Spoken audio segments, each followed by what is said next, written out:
Just getting ready to prep dinner for this evening. So what I need is my perching stool. So what I tend to do is I tend to get everything out that I'm going to need. Try and remember everything I'm going to need. Tend to get it all out ready. Have a bit of a sit down. I'm out of breath already. That's just from moving the chair.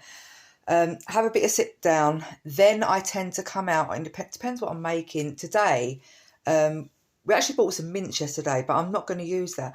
I'm going to do the vegan version of spag bowl. And it's really easy. I made it ages ago and it's really beautiful, and you don't actually know you're not eating meat. And I promise you don't know you're not eating meat.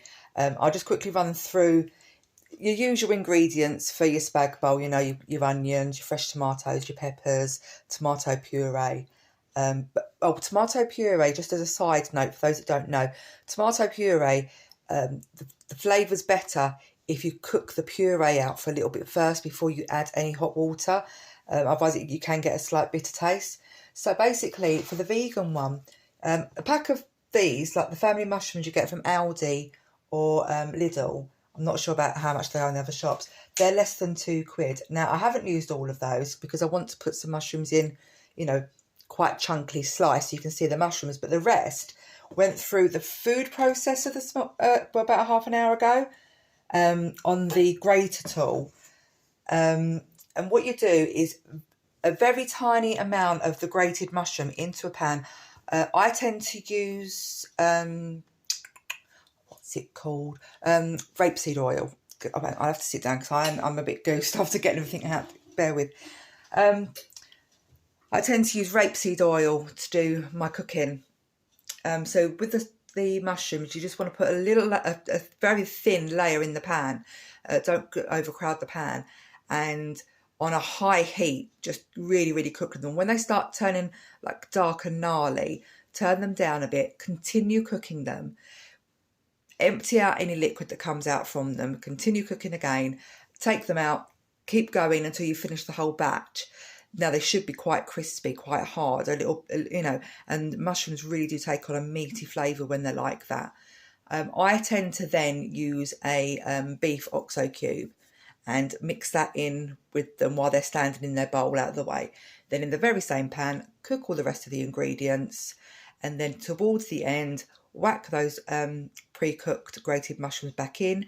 The colour and the texture resembles mince, and because you've cooked them so they're nearly burnt but not quite burnt, they take on a really meaty flavour, and because they've sat with an OXO cube mixed in them as well, they've absorbed that flavour.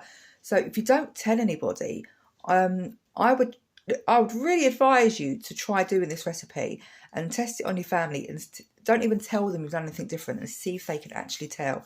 And if they say this meat's funny or it's different, say, oh yeah, I went with one that's got less fat, or I got one that was minced more, and just see how they go and if they enjoyed it, and see if they finished the plate, because it is a good alternative, especially if you're on a budget. Now, I'm not turning vegan, I'm not turning vegetarian. We have adopted a slightly more plant-based menu, but in all honesty, that's mainly due to my ability in the kitchen. I still enjoy cooking and everything, but most meats...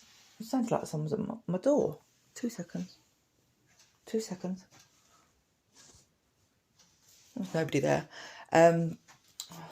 Bloody ghost again. Go away, ghost.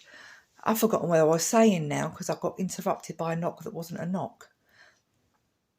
Oh, right, plant-based, yeah. Mainly because the majority of the meats that you buy, obviously I cook in the oven, and I find getting things in and out the oven a bit of a flaff on, and it's just an accident waiting to happen. I've had so many accidents in the oven, so we tend to, if we do have meat, I tend to make sure it's when Guy's about, so it's normally just at the weekend, really, unless it's like bacon, because I even cook my sausages in the oven because they're taking a far better flavour.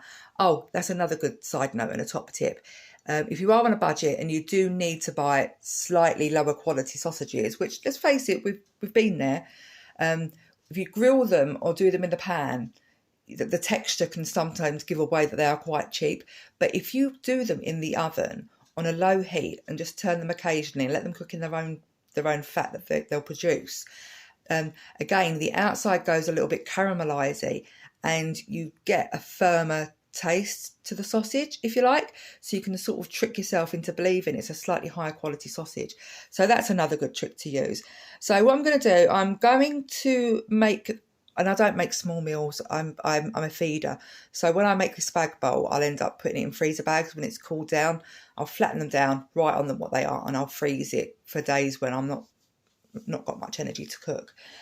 So what we'll do is I'll get this made, I'll show you it, I'll tell you how many portions it is, and bear in mind I do give quite big portions, and how much it's cost to make the whole meal. And it's just an option out there for you guys, to do. And you can cheapen it down even more as well, by buying the jars of peppers that are already roasted for you in the oil, and they taste amazing. And obviously cook time goes down as well, which means you're going to use less electric and less gas. Another top tip, if you do cook with electric, try and learn to gauge when your food is nearly ready. Like if you're cooking your vegetables, you think, all right, they're just going to be another 5 minutes. If you're cooking on an electric hob, turn the electric hob off, because especially on the old-fashioned ones, not the ones that cool down quickly. On the older ones like we've got, obviously that plate's going to stay hot for quite a while. It'll take a while to cool down. So I tend to turn the plates off before the food's ready, because they'll cook with the residual heat left on that hob, which obviously, you're using that little bit less electricity. Yep, so there's that one. I'll come up with lots of tips and whatever, and I'll just upload them and put them down in a little list. But, I've been in situations where I've been really, really, really, really, really, really, really skint. And you're like, my God, what am I going to do? And there were lots of things that I sort of come up with, especially when my kids were younger, for meals to have that were good for you, that weren't crap, were still filling, but I could extend the life of the base meal, if you like. So yeah, I'll upload pictures and a video of it cooking. I'll just show you what the mushrooms look like.